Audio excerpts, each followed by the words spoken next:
We are absolutely delighted to be joined for this segment by Liz Cheney, the daughter of Vice President Cheney, but quite consequential public servant in her own right, having served in a number of senior positions in the State Department during the previous administration, and now being one of the really go-to people involved in the public policy debate about the future security of this country. She is, among other things, a co-founder of a terrific new organization called Keep America Safe. You see her on Fox News, and from time to time we're very pleased to have her heard from here at Secure Freedom Radio. Liz Cheney, welcome back. It's great to be with you, Frank. Thank you for having me. Listen, first of all, thank you for the absolutely extraordinary contribution you made to the dinner that we had in New York City 2 nights ago, where we congratulated people, some of whom work with you with the Keep America Safe team, some of whom sort of pulled together to help keep Khalid Sheikh Mohammed from coming to trial in New York City. And your remarks there, which I hope we'll reprise a little bit today, were really extraordinary and set the stage for an absolutely marvelous evening. So thank you from that. Well, it was a wonderful evening. Thank you so much, Frank. I really appreciated what you did to pull it together and honor those folks who did so much to keep that trial out of New York City.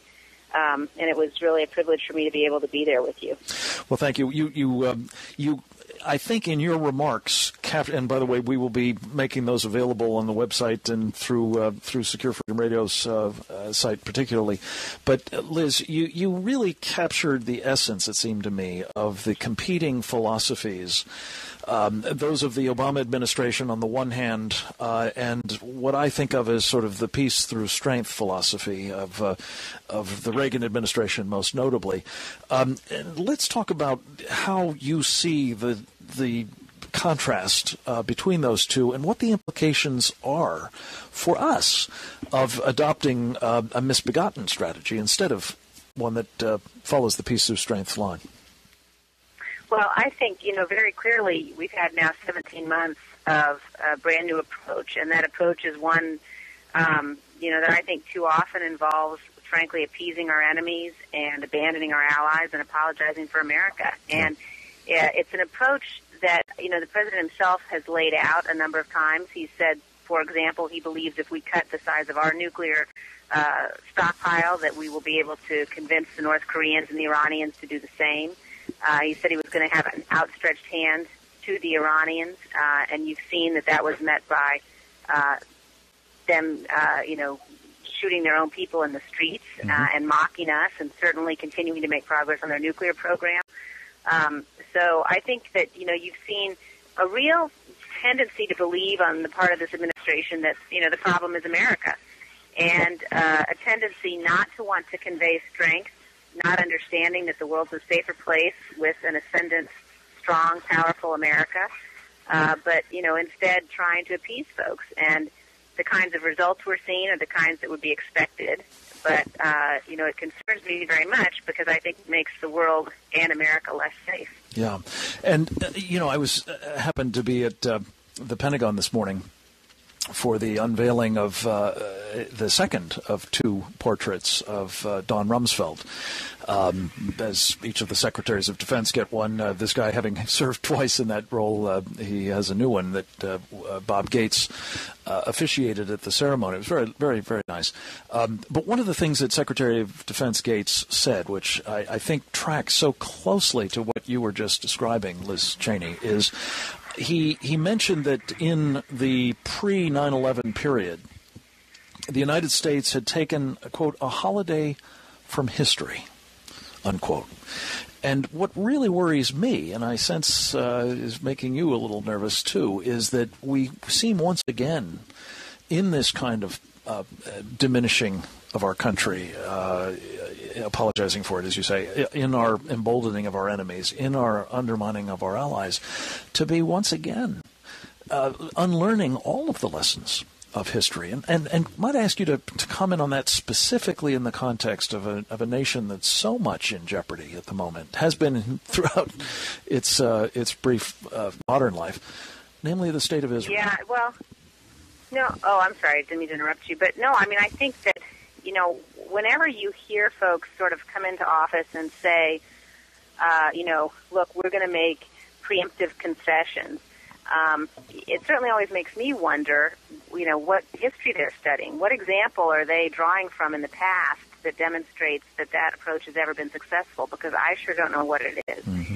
And, in fact, what happens is when our allies start to believe they can't count on us, and when our enemies don't fear us, then you end up in a situation where our enemies are emboldened. They are more likely to make mistakes about our resolve, about our will, more likely to push us into situations that put our security at risk. And our allies begin to think that we're unreliable and that they can't stand with us.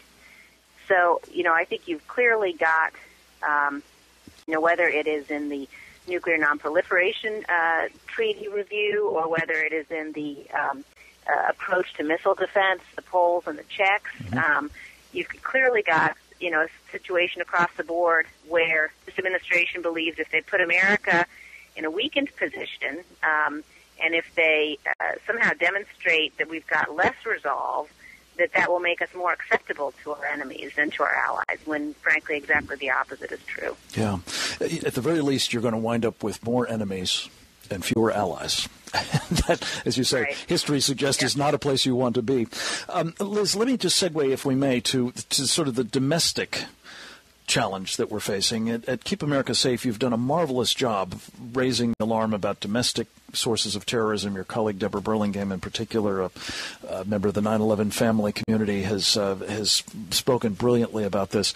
We spoke at the dinner a lot about the necessity for addressing a new sort of manifestation of all of this kind of what I call the effort to impose Sharia on this country through violent means or through stealthy ones, namely in the form of this mosque, the Trojan Horse Mosque, as some have called it, that they're proposing to build on the hallowed ground adjacent to Ground Zero.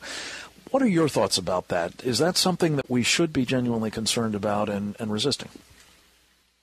I think it is. I think, we ought to do everything we can to make that area respected in perpetuity. Landmark is not quite the right word, but that's the concept, that this is hallowed ground where we had, close to 3,000 innocent Americans killed on that horrific morning. And the people, as I understand it, who are involved in trying to build this mosque there are people who have got very nefarious connections to the Muslim Brotherhood, to other radical Islamist groups around the world. And I don't think that it's an issue of freedom of religion to stand up and say, wait a second, we don't believe that, an extremist version of Islam ought to be able to build a place of worship on the very ground where radical Islamic terrorists slaughtered Americans. And I think that part of the problem you've got is the administration's unwillingness to stand up and say, yeah, we are fighting radical Islamic terror. And their desire to act as though they're just a bunch of extremists, they're isolated, some might be right-wing, some might be Islamic. And if you're in that kind of a sort of ridiculously politically correct posture, then it becomes very difficult to win the war. If you won't even name the enemy and address the threat that we face, it becomes very challenging. You're absolutely right. Liz Cheney, we're going to have to stop there. Thank you so much for joining us, as always, and I hope you will come back soon. This is exactly the message that I think we all need to be hearing.